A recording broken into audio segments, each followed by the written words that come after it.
हाँ बच्चों, आज हम लोग डिस्कस करेंगे resolution of vector in space. तो पिछली क्लास में हम लोगों ने पढ़ा था resolution of a vector in a plane कि मैं आपको बताया था रिजोल्यूशन का बेसिकली मतलब क्या होता है कि कोई भी एक वेक्टर है ना, तो एक गिवन वेक्टर जो है हम समझ सकते हैं, उसको इस तरह से इमेजिन कर सकते हैं कि वो बहुत सारे वेक्टर्स का रिजल्टेंट है। हम देखते भी हैं भाई, 3 वेक्टर्स को हमने ऐड किया तो ऐड करने पर एक वेक्टर आ जाता है ना। 10 वेक्टर को ऐड करेंगे एक वेक्टर आ जाएगा, 20 वेक्टर्स को ऐड करेंगे एक रिजल्टेंट वेक्टर आएगा। तो ऐसे ही किसी भी एक वेक्टर को हम लिख सकते हैं कि वो इनफाइनाइट नंबर ऑफ वेक्टर्स का सम रिजल्टेंट हो सकता है, और उस वेक्टर को वापस उसके कंस्टिट्यूएंट वेक्टर्स में ना, जिनसे मिलकर वो बना है, जिनका वो रिजल्टेंट है, उसको वापस उन वेक्टर्स में स्प्लिट करना, यही रिजोल्यूशन कहलाता है। तो पिछली क्लास में हमने डिस्कस किया था कि अगर हमको एक वेक्टर गिवन है और हमसे कहा जाए कि उस वेक्टर को रिजॉल्व करिए, स्प्लिट करिए 2 ऐसे वेक्टर में जो कि उसी प्लेन में लाई करे जिस प्लेन में वेक्टर है ना। उसमें से एक तो आ जाए उस प्लेन के हॉरिजॉन्टल एक्सिस के अलाउंग और एक आ जाए उस प्लेन के वर्टिकल एक्सिस के अलाउंग। तो मैंने आपको बताया था कि जब किसी भी वेक्टर को हम उसके कंस्टिट्यूएंट में स्प्लिट करेंगे तो जो कंस्टिट्यूएंट वेक्टर आएगा उसको कंपोनेंट कहते हैं, है ना। तो बेसिकली हमको उसका कंपोनेंट निकालना था वेक्टर का, हॉरिजॉन्टल एक्सिस के अलाउंग और वर्टिकल एक्सिस के अलाउंग। तो हमने क्या किया था कि हॉरिजॉन्टल एक्सिस को तो एक्स एक्सिस मान लिया था और वर्टिकल एक्सिस को वाई एक्सिस मान लिया था। तो फिर इन्हीं कंपोनेंट्स को, हॉरिजॉन्टल कंपोनेंट्स को हमने एक्स कंपोनेंट और वर्टिकल कंपोनेंट को हमने वाई कंपोनेंट कह दिया। तो हमने निकाला कि भाई मान लीजिए अगर वेक्टर हमको गिवन है, किसी भी एक प्लेन में वेक्टर है, तो जो वेक्टर का प्लेन है उसी प्लेन में हम एक हॉरिजॉन्टल एक्सिस एक्स एक्सिस ले लें और एक वर्टिकल एक्सिस वाई एक्सिस ले लें, और मान लो हॉरिजॉन्टल एक्सिस से हमको वेक्टर का एंगल गिवन है थीटा। तो हम वेक्टर की प्रोजेक्शन फाइंड आउट कर लें एक्स एक्सिस पर भी और वाई एक्सिस पर भी। प्रोजेक्शन मतलब परछाई, छाया कितनी आएगी उसकी। तो उसकी प्रोजेक्शन की जो लेंथ होगी ना, वो उसका कंपोनेंट होगी। उसकी प्रोजेक्शन की लेंथ एक्स एक्सिस पर वो उसका हॉरिजॉन्टल कंपोनेंट या एक्स कंपोनेंट हो जाएगी। उसकी प्रोजेक्शन की लेंथ वाई एक्सिस पर वो उसका वाई कंपोनेंट या वाई कंपोनेंट हो जाएगी, या कंस्टिट्यूएंट वेक्टर आ जाएगा वाई एक्सिस के अंदर। आज हम लोग करेंगे resolution of vector in space. देखिए स्पेस से मतलब क्या है, स्पेस का मतलब ये जो रीजन आपके पास, ये जो सराउंडिंग है आपकी ना, इसी को जनरली स्पेस कहते हैं।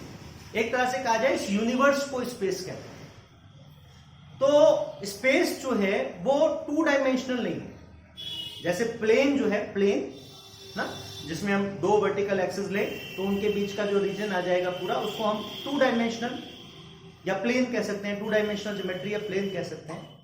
ऐसे ही यूनिवर्स जो है, ये हमारा यूनिवर्स, ब्रह्मांड जो है, ये 3 डायमेंशनल है ना। इसको हम 3 डायमेंशनल कह सकते हैं। इन टर्म्स ऑफ पोजीशन हम कह सकते हैं that this universe is 3 dimensional. कैसे? मान लीजिए जैसे मेरे पास एक रूम है, ये रूम की लेंथ हो गई, ये रूम की विड्थ हो गई, है ना। ये तो हो गया फ्लोर, जो ये बीच का रीजन हो गया, ये रूम का हो गया फ्लोर, है ना। समझ रहे हैं? ये लेंथ हो गई, ये विड्थ हो गई, तो ये फ्लोर हो गया, फ्लोर एरिया। और वहीं पर अगर मैं इसकी हाइट ले लेता हूं तो ये पूरा रूम बन गया। अब अगर मैं ये सिर्फ 2 एक्सिस दे रहा हूं, ये मान लीजिए इसको हॉरिजॉन्टल एक्सिस कह दूं, इसको वर्टिकल एक्सिस कह दूं, है ना।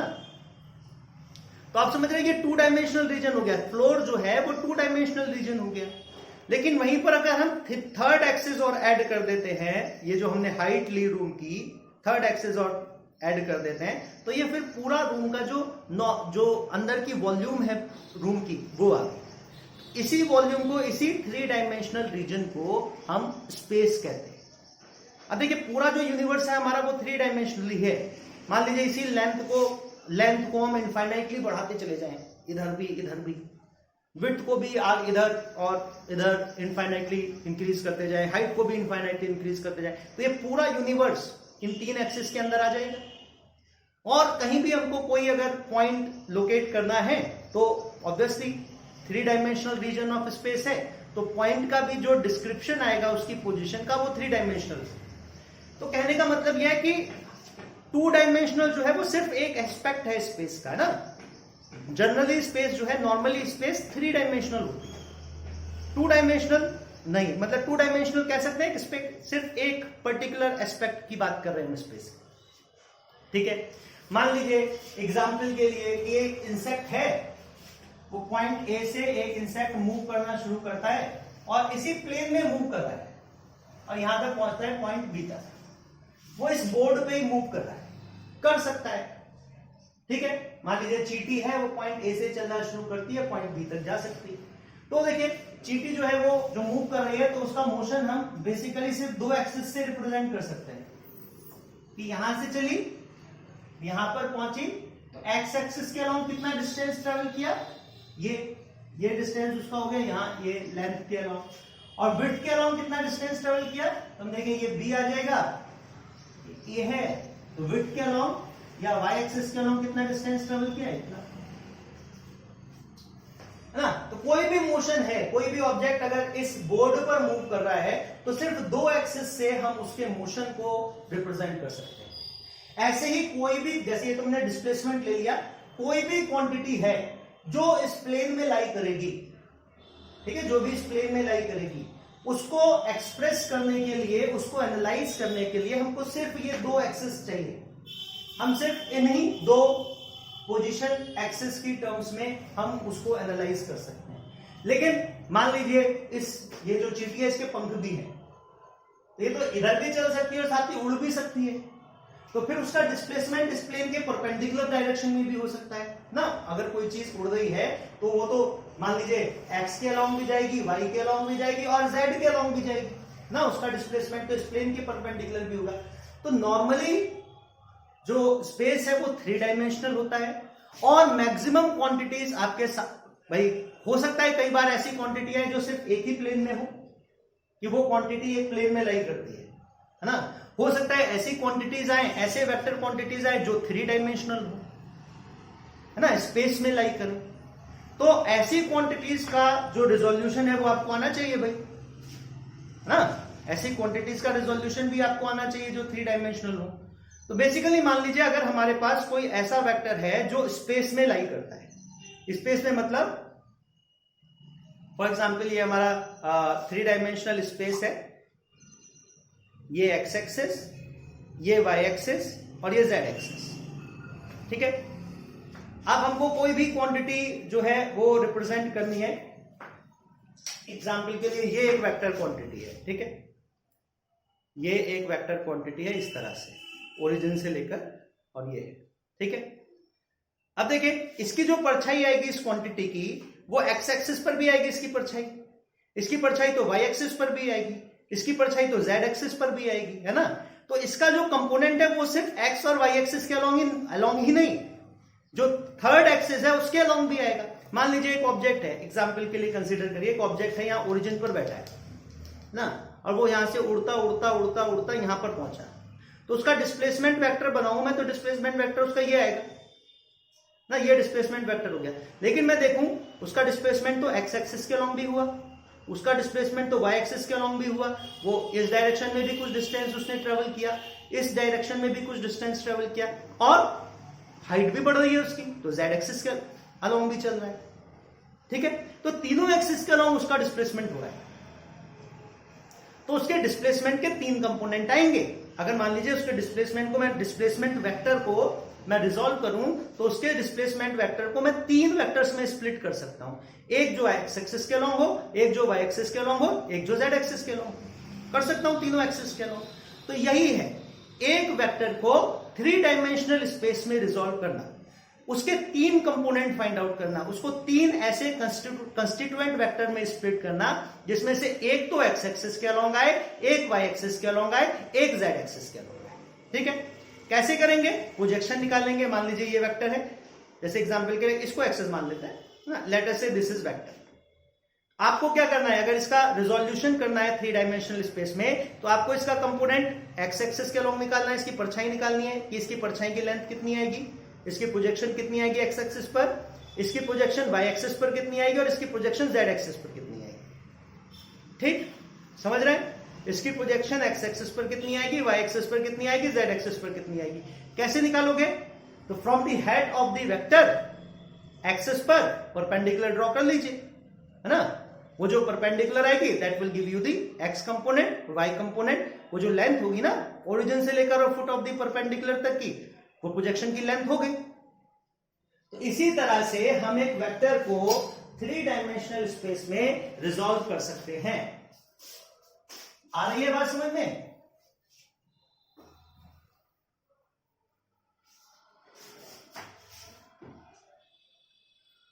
तो मान लीजिए हमारे पास एक वेक्टर गिवन है, और जैसा कि मैंने बताया कि मान लीजिए ये हमारा एक्स एक्सिस है, ये वाई एक्सिस है, तो ये तो एक्स वाई प्लेन हो गया, तो बोर्ड हमारा एक्स वाई प्लेन हो गया।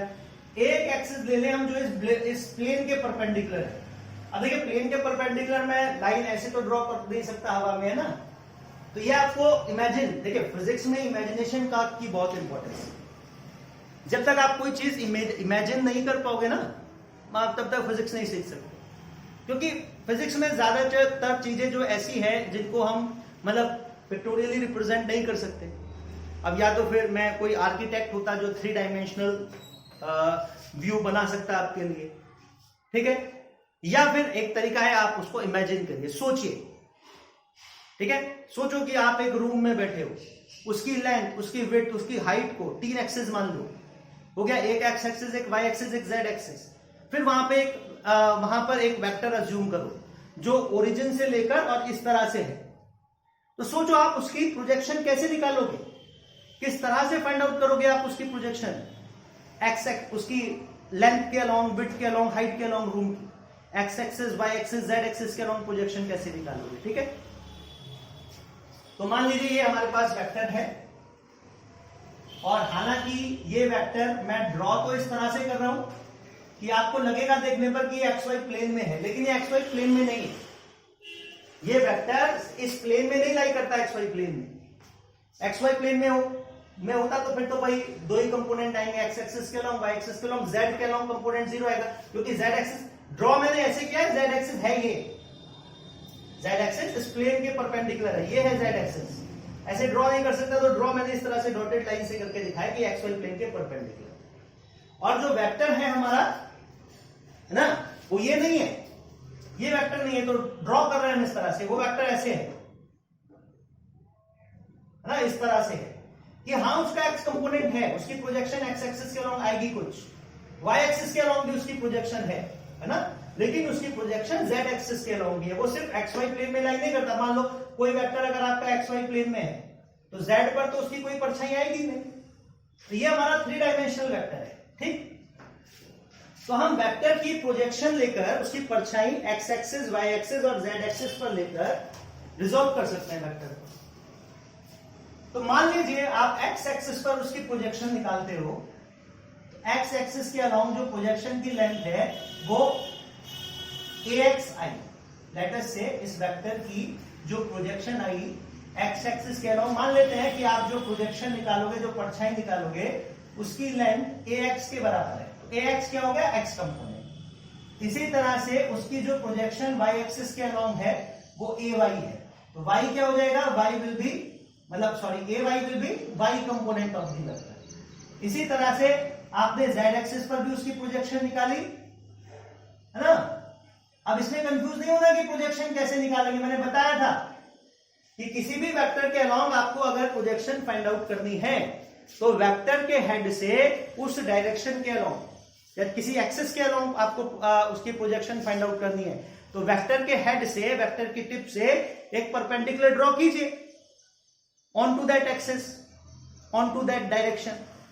और ओरिजिन से लेकर ना, ओरिजिन कहां पे लेना है, ओरिजिन लेना है जहां पर वेक्टर की टेल है, जहां पर वेक्टर की टेल है उसको ओरिजिन मानना है। तो ओरिजिन से लेकर और फुट ऑफ द परपेंडिकुलर, जहां पर वो परपेंडिकुलर की फुट आएगी, ओरिजिन से फुट ऑफ परपेंडिकुलर तक की जो लेंथ है वो उस वेक्टर की प्रोजेक्शन हो गई उस एक्सिस के अलोंग, ठीक है।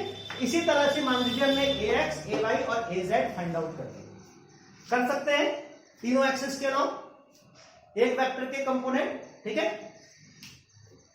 तो क्या हम वेक्टर को इस तरह से नहीं लिख सकते? वेक्टर ए को मैं ये नहीं लिख सकता कि अब ये तीन वेक्टर्स का सम है, a x I cap, A y j cap plus a Z के कैप। बिल्कुल लिख सकता हूं ना, तो ऑब्वियसली लिखा जा सकता है कि अगर एक वेक्टर को आपने उसकी प्रोजेक्शन निकालनी एक्स एक्सिस पर, वाई एक्सिस पर और जेड एक्सिस पर, ठीक है, तो प्रोजेक्शन जो है उसको अगर मैं आई कैप से, एक्स कंपोनेंट जो है एक्स प्रोजेक्शन, एक्स एक्सिस के लॉन्ग प्रोजेक्शन, उसको आई कैप से अगर मैं और उसके साथ एसोसिएट कर दूं तो वो एक वेक्टर बन जाएगा।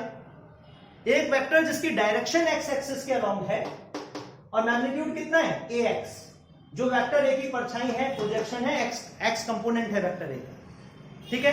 इसी तरह से एक वेक्टर में लिख सकता हूं a y j cap. J cap represent करता है कि it is directed along y axis, और इस वेक्टर का मैग्नीट्यूड कितना है, ए वाई। ए वाई क्या है, वेक्टर ए की प्रोजेक्शन की लेंथ वाई एक्सिस पर। इसी तरह से एक वेक्टर लिख सकता हूं ए जेड के कैप। ए जेड के कैप डायरेक्शन जेड एक्सिस के अलॉन्ग है ना, मैग्नीट्यूड कितना है, ए जेड। ए जेड उसके वेक्टर की प्रोजेक्शन की लेंथ है जेड एक्सिस पर। तो इस तरह से इस वेक्टर को हम तीन अलग अलग वेक्टर्स में स्प्लिट कर सकते हैं, ए एक्स आई कैप, ए वाई जे कैप, ए जेड के कैप। और ये तीनों क्योंकि इसके कंपोनेंट है, इसके कंस्टिट्यूएंट है, इनका वेक्टर सम करोगे, इनको ऐड करोगे तो फिर वापस वेक्टर ए आ जाएगा। तो हम वेक्टर ए को उसके तीन कंपोनेंट की फॉर्म में थ्री डायमेंशनली हम वेक्टर को इस तरह से रिप्रेजेंट कर सकते हैं, ठीक है। अब देखिए कि अगर मैं वेक्टर को ऐसे लिख सकता हूं, अगर आप ये बात मेरी मानते हो, है? इस बात पे आप मेरी पे एग्री कर जाते हो कि हाँ ऐसा लिख सकते हैं, सर बिल्कुल सही कह रहे हो, समझ गए, ठीक है। तो मॉड क्या लिख सकते हैं वेक्टर ए का? क्या वेक्टर ए के मॉड को उसके कंपोनेंट की टर्म्स में लिखा जा सकता है? मैंने बताया था कि अगर वेक्टर ए प्लेन में लाई करता है और वेक्टर ए के दो कंपोनेंट आप लिखते हो, ए x I cap plus a y j cap, मान लीजिए जेड कंपोनेंट 0 है, तो जेड कंपोनेंट 0 होने का मतलब वेक्टर जो है उसका कोई भी प्रोजेक्शन जेड एक्सिस पर नहीं आएगा। और वो तभी पॉसिबल है जब वेक्टर आपका क्या करे, एक्स वाई प्लेन में लाई करे। एक्स वाई प्लेन में होगा तो उसकी कोई प्रोजेक्शन जेड एक्सिस पर आएगी नहीं, तो उसके सिर्फ दो ही कंपोनेंट आएंगे, एक्स एक्सिस के अलॉन्ग और वाई एक्सिस के अलॉन्ग। तो ऐसे में हम वेक्टर ए का मॉड कैसे निकालते हैं? मैं बताया था आपको, वेक्टर ए का मॉड आ जाएगा under root a x square plus under root a y square, बताया था ना। तो अब देखिए ऐसे ही यहां पर मॉड लिखा जा सकता है, mod of vector a will be equal to a x square plus a y square plus a z square. इसको हम शो भी कर सकते हैं, इसको हम प्रूव भी कर सकते हैं, जस्टिफाई करके दिखाएंगे कि हाँ यही आएगा वेक्टर ए का मॉड, ठीक है। फिलहाल आप इस पे पहले ध्यान से इसको समझिए, इसको देखिए अच्छे से कि अगर हमारे पास एक वेक्टर ए, उसको तीन कंपोनेंट की फॉर्म में हमने लिख लिया, ए एक्स आई कैप, ए वाई जे कैप, ए जेड के कैप, ये उसके कंपोनेंट्स हैं एक्स एक्सिस के अलॉन्ग, वाई एक्सिस के अलॉन्ग और जेड एक्सिस के अलॉन्ग।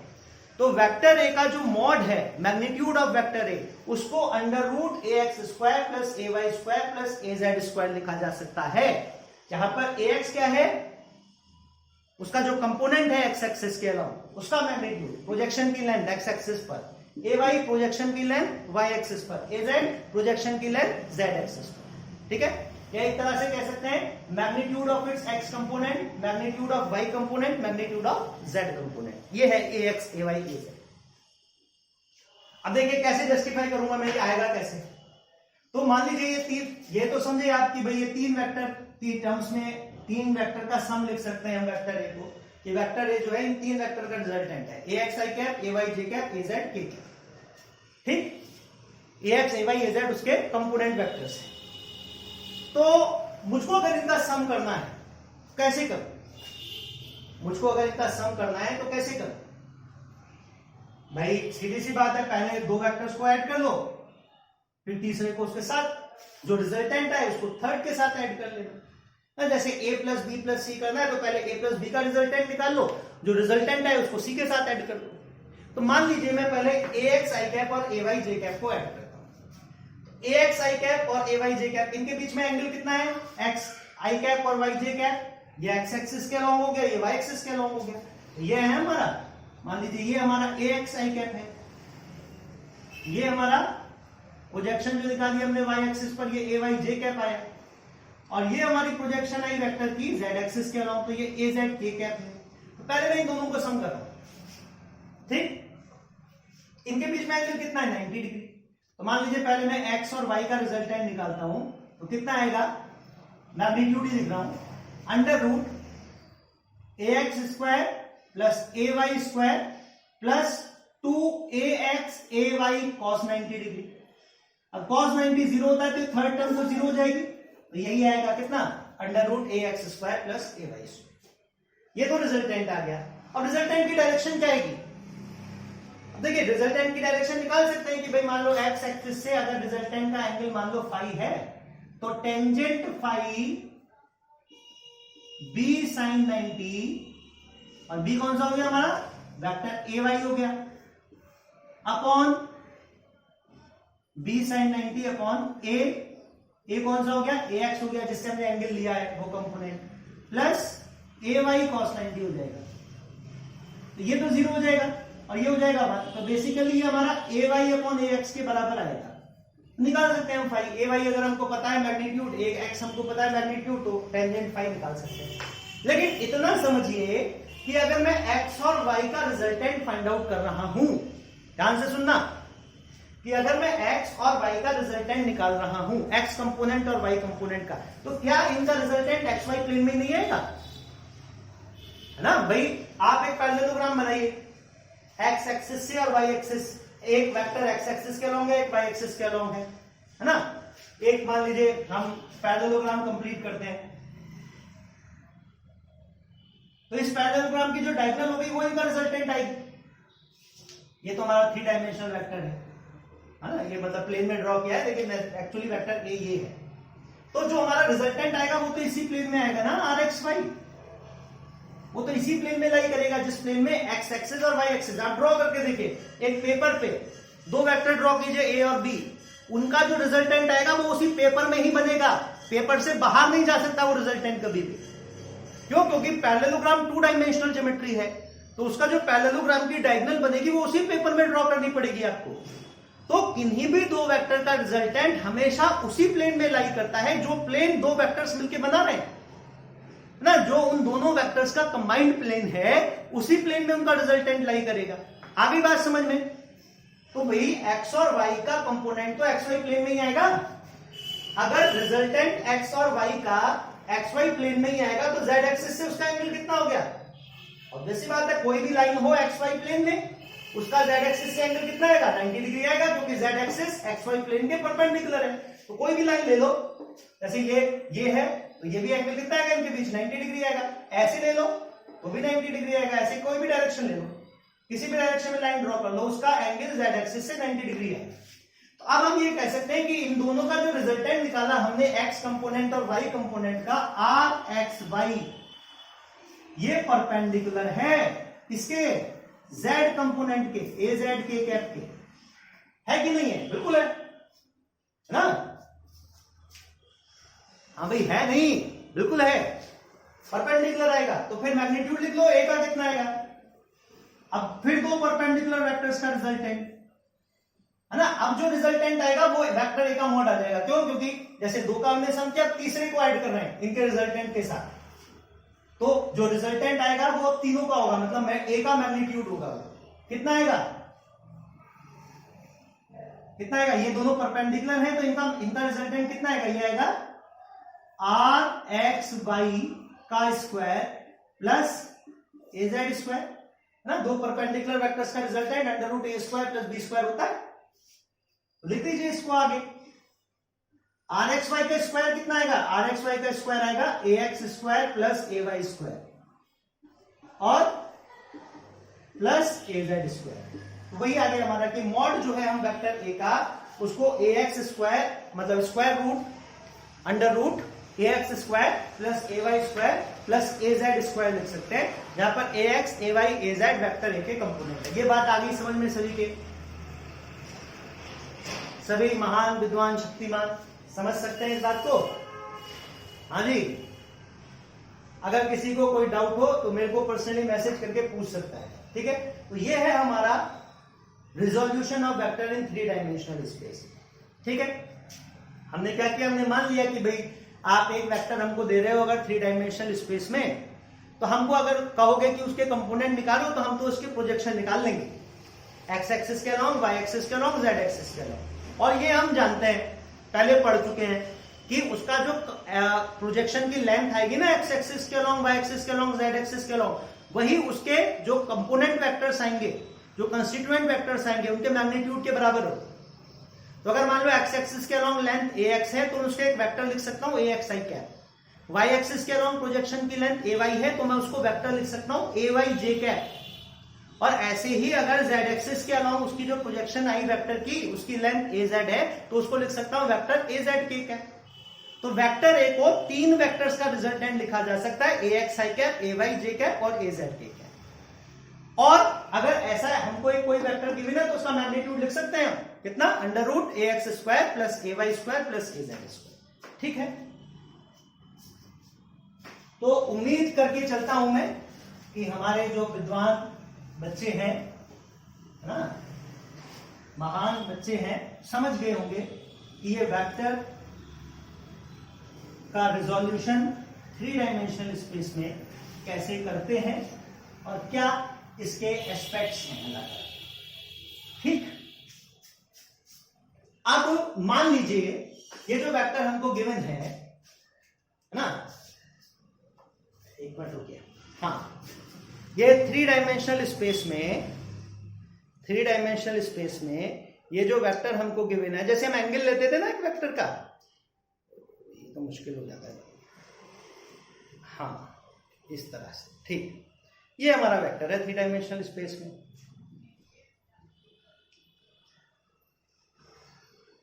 ठीक है, ये हमारा वेक्टर है 3 डायमेंशन, अरे कोई नहीं, ओहो बन गया, देखिए 3 डायमेंशन स्पेस, ये वेक्टर है हमारा। ठीक है, अब मान लीजिए इसके अलग अलग एंगल गिवन है आपको। ये जो वेक्टर है, चलो अलग अलग बता देता हूं। ये जो वेक्टर है इसका एक्स एक्सिस से जो एंगल है वो मान लो अल्फा है, वाई एक्सिस से इसका जो एंगल है ना, ये एंगल वाई एक्सिस से जो एंगल है, बाकी सब हटा लो, चलो इसको वाई एक्सिस मान लो कि इस वेक्टर का वाई एक्सिस से जो एंगल है वो बीटा है और जेड एक्सिस से इसका जो एंगल है वो गामा है ना। मान लीजिए कि एक्स एक्सिस, वाई एक्सिस और जेड एक्सिस से एंगल हमको डिफाइन है एक वेक्टर से।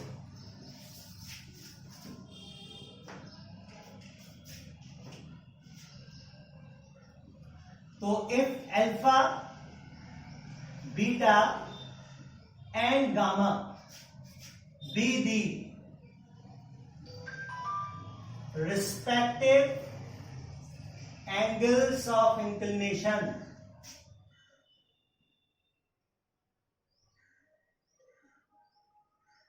of vector A, जो हमको दिया गया था वो vector A with respect to x, y and z axis।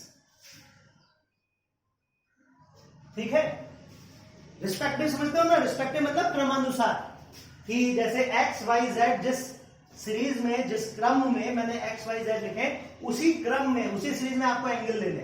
तो वेक्टर ए का एंगल एक्स एक्सिस से अल्फा है, वाई एक्सिस से बीटा है, जेड एक्सिस से गामा है। ठीक है, मान लो ऐसा क्या जाता है मानने, मान लिया हमने कि भाई ये जो वेक्टर हमको ए गिवन है, मान लो ये एक्स एक्सिस से अल्फा एंगल पर इंक्लाइंड है, वाई एक्सिस से बीटा एंगल पर इंक्लाइंड और जेड एक्सिस से गामा एंगल पर इंक्लाइंड। तो अगर मान लीजिए ये वेक्टर ए है, ये आपका एक्स एक्सिस है और ये एंगल हमसे क्या रखा है, ये अल्फा है। ठीक, तो अगर आपसे कहा जाए कि भाई इसका कंपोनेंट निकालो एक्स एक्सिस के अलोंग, तो क्या करोगे आप, प्रोजेक्शन ड्रॉ करोगे, इसके टिप से, इसके हेड से परपेंडिकुलर ड्रॉ करोगे एक्स एक्सिस पर, और ये जो इसकी टेल है इसी को ओरिजिन मानते हुए हमने एक्स एक्सिस ड्रॉ किया है। तो इसकी टेल से, वेक्टर की टेल से मतलब ओरिजिन से, और ये फुट ऑफ द परपेंडिकुलर तक की जो लेंथ है ये हो जाएगी projection of vector a along x axis, है ना। मान लीजिए इसको हम ax कह देते हैं, इस लेंथ को ax कह देते हैं। ठीक, तो क्या ax, अगर आप देखिए ये अल्फा है, ये 90 डिग्री एंगल है, ये जो वेक्टर है हमारा, इसकी लेंथ, ये जो हाइपोटेन्यूज बन रही है इस राइट एंगल ट्रायंगल में, मॉड ए के बराबर है। ये तो वेक्टर ए है ना, दिस इज वेक्टर ए, तो इसकी लेंथ मॉड ए आ गई। तो अगर आप देखो cos अल्फा रेशियो लोगे आप इस राइट एंगल ट्रायंगल में, तो cos अल्फा कितना आएगा, बेस कितना है ax अपॉन हाइपोटेन्यूज कितना है मॉड ए, हाँ नहीं, बिल्कुल। इसी तरह से मान लीजिए जो हमारा y एक्सिस है, y एक्सिस से आपसे कहा गया है कि y एक्सिस से मान लीजिए एंगल जो है वो बीटा है, ये y एक्सिस मान लीजिए, और ये जहां आपने ओरिजिन लिया है यहीं पर वेक्टर की टेल है, ऐसा मान लीजिए, ये है आपका वेक्टर a, और ये एंगल हमको बता रखा है ये बीटा है। फिर आपसे कहा जाता है कि भाई निकालो क्या कंपोनेंट a का y एक्सिस के अलॉन्ग। तो आप क्या कहोगे कि भाई कंपोनेंट कैसे निकालेंगे, जो प्रोजेक्शन आएगी a की y एक्सिस पर वही इसका कंपोनेंट होगी, वही कंपोनेंट वेक्टर का मैग्नीट्यूड होगी, है ना। तो हमने क्या किया, a के टिप से एक परपेंडिकुलर ड्रॉ कर ली y एक्सिस पर, और आप कहोगे कि भाई ये जो लेंथ आई प्रोजेक्शन की ओरिजिन से लेकर फुट ऑफ दी परपेंडिकुलर तक जो है ये प्रोजेक्शन आएगी a की y एक्सिस पर। ये जो लेंथ आएगी प्रोजेक्शन की y एक्सिस पर, इसको हम कह देते हैं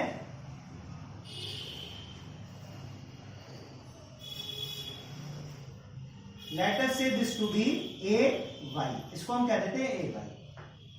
और इसी तरह से एक और एक्सिस आप अज्यूम कर लीजिए z एक्सिस, है ना, जैसे हम ये यहां प्लेन में तो इस तरह से ड्रॉ करते हैं z एक्सिस को, तो मान लीजिए यही है z एक्सिस, और वेक्टर a का जो एंगल है ना z एक्सिस से, मान लो z एक्सिस के अलॉन्ग ये इस तरह से आ रहा है, वेक्टर a का जो एंगल है z एक्सिस से वो हमको गिवन है gamma.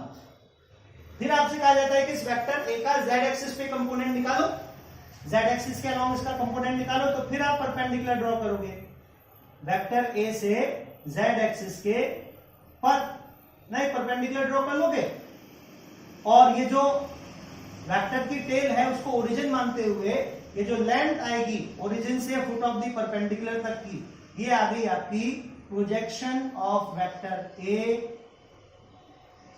along z axis, projection of vector a along z axis, इसको हम मान लेते हैं az। ठीक है, अब यहां पे ये az, जैसे हमने ax कैलकुलेट किया वहां पर है ना, ax को हम a cos अल्फा लिख सकते हैं ना, cos अल्फा को ax अपॉन a, या ax को हम मॉड a cos अल्फा लिख सकते हैं। ऐसे ay और az भी जरा फाइंड आउट करिए। तो मैं देखूं ये जो भाई आपने परपेंडिकुलर ड्रॉ करी, ये आपकी ay लेंथ है, ये 90 डिग्री एंगल परपेंडिकुलर ड्रॉ करी है, तो फिर इसमें cos बीटा रेशियो लीजिए, ये बीटा एंगल है, cos बीटा रेशियो लीजिए, cos बीटा क्या आएगा, बेस कितनी है, अब बेस ay है ना, ये एंगल बीटा है, ये बेस होगी, बेस ही हमारी ay है, ay अपॉन मॉड a जो है वो cos बीटा आएगा, या हम ay को मॉड a cos बीटा लिख सकते हैं। ऐसे ही on the basis of same argument आपने परपेंडिकुलर ड्रॉ करी, ये 90 डिग्री, आप cos गामा रेशियो लोगे तो cos गामा आ जाएगा az अपॉन मॉड a, क्योंकि हाइपोटेन्यूज जो है वो हो जाएगी मॉड a के बराबर, और बेस जो है वो आ जाएगा आपका az को हम cos गामा लिख सकते हैं। ठीक है, तो ये जो आपने तीन कोसाइन निकाले, cos alpha, cos beta, cos gamma, ये एक वेक्टर के लिए उसके डायरेक्शन कोसाइंस कहलाते हैं। cos alpha, cos beta, cos gamma को हम डायरेक्शन कोसाइंस कहेंगे वेक्टर ए के। ये ध्यान रखिए, अल्फा ए का एंगल है, angle of inclination of vector A with respect to X axis, cos beta is the angle of beta is the angle of inclination of vector A with respect to y axis, and similarly gamma is angle of inclination of vector A from z axis. तो cos alpha, cos beta, cos gamma direction cosines कहलाते हैं vector को। ठीक है, समझे, ये याद रहेगी बात, cos alpha, cos beta, cos gamma को हम डायरेक्शन कोसाइंस कहेंगे, समझे। अब एक इंपॉर्टेंट बात, एक इंपॉर्टेंट एस्पेक्ट जो आपको याद रखना पड़ेगा, क्या कि किसी भी एक वेक्टर के सभी डायरेक्शन कोसाइंस के स्क्वायर्स का sum of squares of direction cosines